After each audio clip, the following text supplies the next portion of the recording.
আমি অবাক হয়ে যাচ্ছি, এটা কাপুরুষের মতো কাজ। ভাঙড় বিধানসভায় তৃণমূল কংগ্রেসের কর্মীরা যখন মাথা ঠান্ডা রেখে করছে, কোন ইনসিডেন্ট কোন ঘটনার সঙ্গে যুক্ত নয়।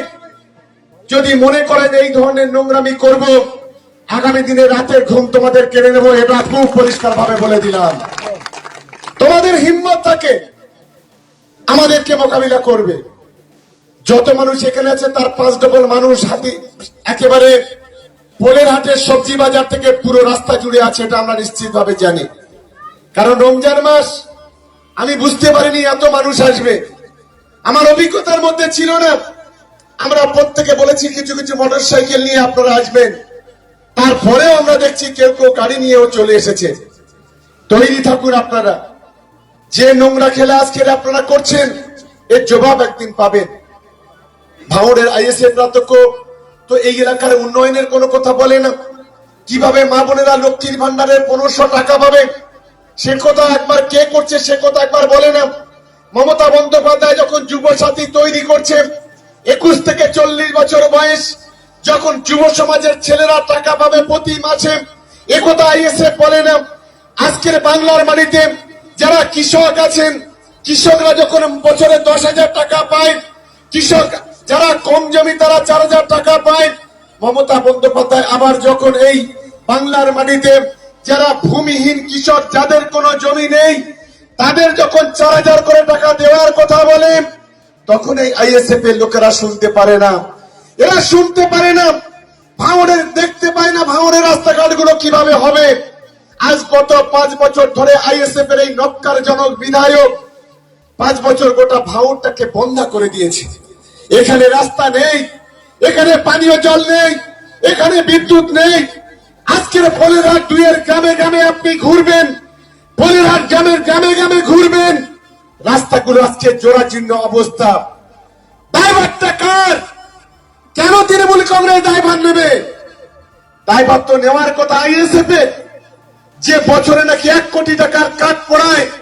যে নওশাদ সিদ্দিকী, আপনি যদি 1 কোটি টাকার কাট যদি পড়ান, আপনি 20 কোটি টাকা কেন ভাঙড়ে খরচ করতে পারলেন না? আপনার বিধায়ক কোটার টাকা আজকে কেন ফিরে যাচ্ছে? আপনি কেন সেটাকে খরচ করতে পারছেন না? এই প্রশ্ন আমি করতে চাই।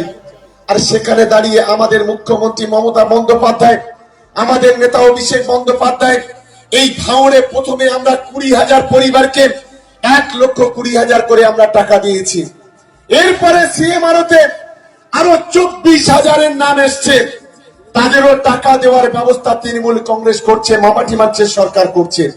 শুধু তাই নয়, আমরা এই টাইমে একেবারে আমরা গতকাল থেকে শুরু করেছি 65 খানা পিচের রাস্তা, কংক্রিটের রাস্তা এই ভাঙড়ের মাটিতে যদি উদ্বোধন করে, যদি কাজ যদি কেউ করবে, তার নাম তৃণমূল কংগ্রেস, তার নাম ওই তারার নয়। এটা আমি দায়িত্ব নিয়ে আজকে এখানে বলছি। আপনারা একবার জিজ্ঞাসা করুন তো, যে আজকে ফুরপুরা শরীফে উনি যে যেখানে বসবাস করে, ওনার যেখানে জন্মস্থান, গত 24-এর লোকসভা নির্বাচনে সেখানে 137 ভোটে উনি হেরেছেন। যে অঞ্চলটা ফুরপুরা শরীফ, সেই অঞ্চলে উনি হেরেছেন। যে বিধানসভা জাঙ্গিপাড়া বিধানসভা ফুরপুরা শরীফ, সেখানে গোটা বিধানসভা 13টা অঞ্চলে মাত্র 4,000 ভোট পেয়েছে। 4,000। ভাবতে পারেন, নিজের জন্মস্থানে আপনি একটা বিধানসভায় 4,000 ভোট পাচ্ছেন, যেখানে বিজেপি 66,000 পাচ্ছে, তৃণমূল কংগ্রেস যেখানে 1.5 লক্ষ ভোট পাচ্ছেন, আপনি সেখানে মাত্র 4,000 ভোট পান। আর ভাঙড়ের সরল সোজা মানুষ, ভাঙড়ের যুব সমাজ, তাদেরকে বোকা বানিয়ে, তাদের মিথ্যা কথা বলে, তাদেরকে প্ররোচিত করে, তাদের হাতে গুলি বোমা বন্দুক তুলে দিয়ে ভাঙড়ে বোমের কারখানা তৈরি করে আজকে আপনি যেভাবে ভাঙড়ের মানুষের মাথায় টুপি দিচ্ছেন, এই টুপি বেশি দিন দেওয়া চলবে না, এটা অন্তত তোমার মনে রাখা উচিত। আমি অবাক হয়ে যাই, পীরজাদা বলে দাবি করে, এ যে কত বড় মিথ্যাবাজি, ধান্দাবাজ, প্রতারক, এটা ভাঙড় নয়, গোটা বাংলার মানুষ জানে। প্রত্যেকটা জায়গায় মুসলমান সংখ্যালঘু ছেলে মেয়েদের আজ তাদের বিপদে ফেলে দিয়ে কেসের, মার্ডারের কেস, ঘর চালানোর কেস, পুলিশের মাথায় লাঠি মারা কেস, পুলিশের গাড়ি জ্বালিয়ে দেওয়া কেস, একটার পর একটা সংখ্যালঘু সমাজের গোটা বাংলায় আজকের মুসলমান ছেলে মেয়েগুলোকে আজ কঠিন পরিস্থিতির মধ্যে ঠেলে দিচ্ছে। আমি আইএসএফ এর দালালদের প্রশ্ন করতে চাই, কেন আমাদের 4-4টে ছেলে খুন হলো ভাঙড়ে? তার নায়ক হচ্ছে নওশাদ সিদ্দিকী। ভোট গণনার দিনে আমাদের এই ভাঙড়ের সন্তান, সে আইএসএফ করুক, সিপিএম করুক, তৃণমূল করুক, কেন সেন্ট্রাল ফোর্সদের বিদ্যা লাগিয়ে দিয়ে ইনকাউন্টারে 3 জন মারা গিয়েছিল? এর নায়ক হচ্ছে নওশাদ সিদ্দিকী। আর প্রতিদিন প্রতিনিয়ত ভাঙড়ের মাটিতে এসে নানান রকম কুকর্ম করা আর নানান মিথ্যা কথা বলা, এটাই হচ্ছে ওর কাজ। আমরা তাই ভাঙড় বিধানসভায় তৃণমূল কংগ্রেসের কর্মীদের বলি,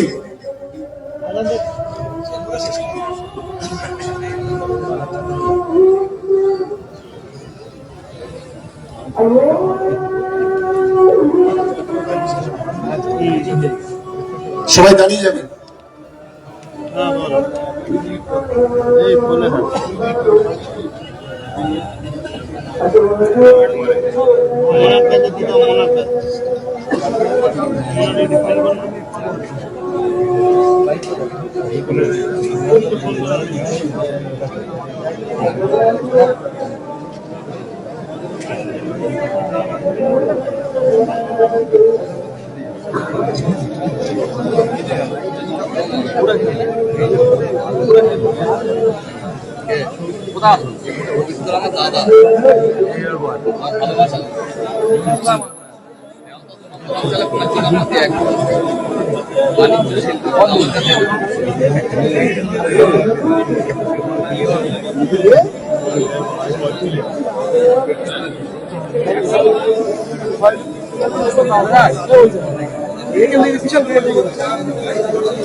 যাক, আমি 2-3টে কথা বলি।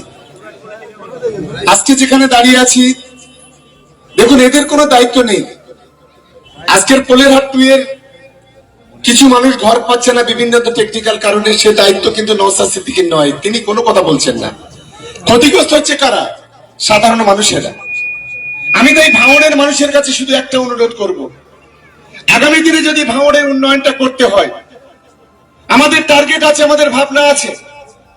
আমাদের এদিকে এই পোলেরহাট 2 এর 2টো গেটওয়ে আছে, আমাদের ওদিকে বাসন্তী হাইওয়ে বেশ কিছু গেটওয়ে আছে। আপনারা আগামী দিনে তৃণমূল কংগ্রেসকে ভোট দিন। আমরা এই ভাঙড়টাকে একটা ডিমার্কেশন করে, আমরা প্রত্যেকটা রাস্তায় একটা করে গেট তৈরি করে ভাঙড়ের মানচিত্রটাকে আরো বেশি আমরা তুলে ধরবো। আপনারা আগামী দিনে তৃণমূল কংগ্রেসকে জেতান।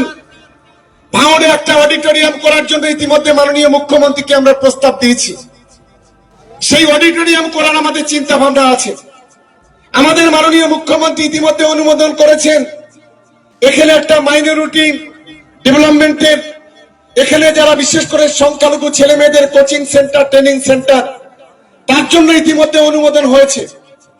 তার জন্য ইতিমধ্যে বিএলআর এর কাছে জমি চাওয়া হয়েছে। সেই জমি আইডেন্টি করে বিএলআর সাহেব দেওয়ার পরে এই ভাঙড়ের মাটিতে এই জেলার সবচেয়ে বড় মাইনরিটি কোচিং সেন্টার এই ভাঙড়ের মাটিতে হবে। এটা আমাদের কাছে অনেক বড় পাওনা। আমাদের লক্ষ্য একটাই, আগামী দিনে ভাঙড়ের অলিতে গলিতে পিচের রাস্তা, কংক্রিটের রাস্তা তৈরি করা। আমাদের লক্ষ্য দুই, এই এলাকার প্রত্যেকটা বাড়িতে বাড়িতে পানীয় জল পৌঁছানো। আমাদের লক্ষ্য তিন, এই এলাকায় যেখানে যেখানে লো ভোল্টেজ আছে সেই লো ভোল্টেজ গুলো কাটিয়ে হাই ভোল্টেজ আমাদের তৈরি করা। আমাদের গোটা ভাঙড় বিধানসভা এলাকায় যে এডুকেশনাল ইনফ্রাস্ট্রাকচার গুলো আছে, যেগুলো প্রতিষ্ঠান আছে, ইনস্টিটিউশন গুলো আছে, তাদেরকে ইনফ্রাস্ট্রাকচারাল ডেভেলপমেন্ট করা। বেশ কিছু মাদ্রাসা আছে, বেশ কিছু high school, junior high school আছে, আগামী দিনে তাদেরকে পরিকাঠামোগত উন্নয়ন করা। এটাই আমাদের লক্ষ্য। আমাদের লক্ষ্য একটা, এই এলাকায় ইতিমধ্যে আমাদের রাজ্যের পুলিশ কমিশনারের সঙ্গে আমার কথা হয়েছে। এই এলাকায় একটা পুলিশ ট্রেনিং স্কুল, এখানে বিশাল একটা জায়গায়, সেখানে কলকাতা পুলিশ রেসিডেন্সিয়াল জায়গা তৈরি হবে। প্রায় কয়েকশো কোটি টাকা খরচ। ইতিমধ্যে যেখানে ভেস্টেড ল্যান্ড আছে সেটা তারা ইতিমধ্যে আইডেন্টিফাই করতে শুরু করেছে। ভাঙড় কলকাতার কাছে, পাশেই NKDA, new town Kolkata development authority. ইতিমধ্যে আমাদের মাননীয় মুখ্যমন্ত্রীর কাছে আমরা আবেদন করেছি যে ভাঙড়টাকে নিউ টাউন কলকাতা ডেভেলপমেন্ট অথরিটির আওতায় নিয়ে আসা হোক। তার জন্য আমরা একটা প্রস্তাব দিয়েছি। ভাঙড়ের শুভবুদ্ধি সম্পন্ন মানুষ, শিক্ষিত বুদ্ধিজীবী মানুষ, আমাদের এই এলাকার ছেলেরা, ধর্মীয় প্রাণ মানুষ যারা আছেন, সমাজকর্মীরা যারা আছেন, তাদেরকে অনুরোধ করব, ভাঙড়ের আগামী দিনের সব ভবিষ্যৎটা অনেকটা উজ্জ্বল। যদি ভাঙড়কে এই বাংলার মধ্যে শীর্ষে নিয়ে যেতে হয়, ওই 4 পয়সার খুদেকে ভোট দিয়ে কোনো লাভ হবে না। আমি তো বলছি, আমি শুনলাম সিপিএমের সঙ্গে একটা জোট করছে। কটা পাচ্ছে প্রার্থী? 31টা। বাংলায় 294টা সিট, যেটা তৃণমূল কংগ্রেস লড়াই করে। আর বিজেপির বিরুদ্ধে যদি লড়াই করে, একমাত্র ভারতবর্ষের মধ্যে চোখে চোখ যদি কেউ লড়াই করে, একদিকে সাংসদে অভিষেক বন্দ্যোপাধ্যায়, আর একদিকে বাংলায় মমতা বন্দ্যোপাধ্যায়, এরাই হচ্ছে আজকের বিজেপির বিরুদ্ধে আজকে লড়াই করছে। এটা মাথায় রাখতে হবে। আমি ভাঙড়ের মানুষকে বলি, আমি একটু অবাক হয়ে যাই মাঝে মাঝে যে মানুষ কেন ভোট দেয়। মানুষ ভোট দেয় তার গ্রামে একটা রাস্তা তৈরি হবে, মানুষ ভোট দেয় তার গ্রামে একটা ব্রিজ তৈরি হবে, কালভার্ট তৈরি হবে, মানুষ ভোট দেয় তার স্কুলের দুটো ইনফ্রাস্ট্রাকচারটা ভালো হবে, মানুষ ভোট দেয় সরকারের পরিষেবাগুলো তাদের বাড়িতে পৌঁছাবে। আর ভাঙড়ের কিছু অন্ধভক্ত আছে, যে লোকটি তাকে ভোট দিলেন এত প্রত্যাশা নিয়ে, 5 বছর যে গোটা ভাঙড়ের কোনো কিছু করতে পারেনি, 5 বছর ভাঙড়টাকে পিছিয়ে দিল, 5 বছর ভাঙড়ে বোমের কারখানা তৈরি করলাম। সেদিন যখন আমাদের উপরে বোম চাষ করেছিল, তারপরে যখন আমরা থানায় এফআইআর লিখছি, দেখলাম 2টো বোমের আওয়াজ হলো। যখন আমরা প্রেস কনফারেন্স করছি, তখন দেখলাম 1টা বোমের আওয়াজ হলো। আমি অবাক হয়ে গেলাম যে নওশাদ সিদ্দিকীর মতো লোকেরা তাদের সাঙ্গপাঙ্গদের এত ভালো বোমের ট্রেনিং দিয়েছে, তারা সঠিকভাবে সেইভাবে বোমটা সেইভাবে চালু করেছে। আমাদের ভয় দেখিয়ে লাভ নেই, 1টা বোম, 2টো বোম, 10টা বোম করে লাভ নেই। যদি ভাঙড়ের মাটিতে তৃণমূল কংগ্রেসকে শক্তিশালী করতে গিয়ে যদি আমাদের শেষ জীবনে রক্তবিন্দু দিতে হয় দেব, কিন্তু আমরা শেষ লড়াইটা ভাঙড়ের মাটিতে করব। এটা অন্তত মনে রাখতে হবে। ভাঙড়ের মানুষের স্বার্থে, ভাঙড়ের খেটে খাওয়া মানুষের উন্নয়নের স্বার্থে আমরা এই ভাঙড়ের মাটিতে আমরা লড়াই করতে চাই। আমাদেরকে বলে বহিরাগত। আরে দাঁড়ান, এই দক্ষিণ 24 পরগনার মাটি, পবিত্র মাটিতে আমরা জন্মেছি। এই মাটির হাওয়া, বাতাস, পানীয় জল সবকিছুর সঙ্গে আমরা আছি। আমাদের জন্মস্থান হলো এই মাটি। আর হুগলি থেকে এসে এখানে দালালতি করে আমাদেরকে বহিরাগত বলে কিছু দালাল। এটা কারোর পৈতৃক সম্পত্তি নয়, এটা অন্তত ওকে মনে রাখা উচিত। ইফতারের পয়সা পাচ্ছ না, বিজেপির কাছ থেকে কোটি কোটি টাকা নিচ্ছ, কোথায় যাচ্ছে? তোমার এই কয়েকটা 10টা 12টা নেতার পকেটে চলে গেল। যে নেতাগুলো সাইকেল চেপে বেড়াতে পারতো না, আজকে তারা 4 চাকার স্করপিও চেপে ঘুরছে। কোথায় পাচ্ছে টাকা? লজ্জা করেন এইসব কথা বলতেন? এ তো নাটকবাজি ছাড়া কিছু নয়। টুপি মাথায় দিয়ে মিথ্যা কথা বলা, মানুষকে বোকা বানানো একটা শিল্প, দ্বিতীয় শিল্প তৈরি করেছে এই ভাঙড়ের মাটিতে, যেটা গোটায় বাংলাতে পাবেন না। আমি তাই নিশ্চিতভাবে মনে করি ভাঙড়ের যুব সমাজ, তরুণ সমাজের কাছে অনুরোধ করব, আগামী 29শে মার্চ আমাদের একটা বিশাল বড় মহিলা র্যালি আছে। কাঠালিয়া থেকে সোনপুর পর্যন্ত এই র্যালি হবে। আগামী 1 মার্চ আমাদের একটা মোটরসাইকেল র্যালি আমাদের শুরু হবে ঘটকপুকুর, ওখান থেকে সোনপুর, কাশীপুর হয়ে, পোলেরহাট হয়ে, পাকাপোল হয়ে, হাতিসানা হয়ে, ভোজেরহাট হয়ে এই মিছিল পৌঁছাবে ঘটকপুকুরে। আগামী রবিবার 1 মার্চ ঠিক সকাল 9টায় আমাদের ঘটকপুকুর থেকে এই র্যালি শুরু হবে। আমি প্রত্যেকটা অঞ্চলে যারা তৃণমূল কংগ্রেসের কর্মীরা আছেন তারা আজ থেকে ফিরে গিয়ে প্রস্তুতি শুরু করবেন। প্রত্যেকটা অঞ্চলে আমরা যেভাবে টার্গেট দেব সেইভাবে আপনারা র্যালি, সেইভাবে ইতিমধ্যে প্রস্তুতি নেবেন। গত কয়েকদিন আগে আমরা যেদিন র্যালি করি বাসন্তী হাইওয়ে লক্ষাধিক মানুষের, সেদিন আব্বাস সিদ্দিকী একটা আলাকুইল্লাতে জলসা করতে এসেছিল। উনি জলসা করতে করতে বললেন রমজান মাস পার হয়ে গেলে একটা র্যালি করব। উনি কি জলসা করতে আসেন না আইএসএফ করতে আসেন? আমি বললাম যে সরাসরি একটু আইএসএফ করুন না ভাই, তোমার যদি এতই ইচ্ছা হয়, যদি মনে করেন ভাঙড় কিংবা ক্যানিং দুটো সিট বেছে নিন, দুই ভাই কোনটা থাকবেন, এই দুটো সিটিতে তোমার মুখে ঝামাকালি ঘষে দিয়ে এখান থেকে হারাবো। এটা আজকে চ্যালেঞ্জ করে বলছি, যদি বুকের পাটা থাকে ক্যানিং কিংবা ভাঙড়ে দাঁড়িয়ে যান। আপনি তো অনেক বড় বড় কথা বলেন, মুসলমানদের সম্পর্কে অনেক বাজে বাজে মন্তব্য করেন, হাদিস কোরআনকে অপব্যাখ্যা করেন। আমরা বলতে চাই জলসাতে গিয়ে ইসলামের কথা বলুন, হাদিসের কথা বলুন, কোরআনের কথা বলুন, কওমের কথা বলুন, শান্তির কথা বলুন, একতার কথা বলুন, ঐক্যের কথা বলুন, ভালোবাসার কথা বলুন। জলসাতে গিয়ে তৃণমূল, বিজেপি, আইএসএফ করবেন না, এটা আমার অনুরোধ। কারণ বাংলার শিক্ষিত বুদ্ধিজীবী মানুষ তারা কিন্তু সব বিষয়গুলো উপলব্ধি করছে। তাই আজকের এই রমজান মাসে এত কষ্ট করে, আর 1 ঘন্টা পরে ইফতার হবে, আপনাদের সকলকে আসার জন্য দলের পক্ষ থেকে আরো একবার ধন্যবাদ, অভিনন্দন, ভালোবাসা জানিয়ে আমার বক্তব্য শেষ করছি। জয় হিন্দ, বন্দে মাতরম, তৃণমূল কংগ্রেস জিন্দাবাদ, মমতা বন্দ্যোপাধ্যায় জিন্দাবাদ, অভিষেক বন্দ্যোপাধ্যায় জিন্দাবাদ। জয় বাংলা, জয় বাংলা, জয় বাংলা, জয় বাংলা।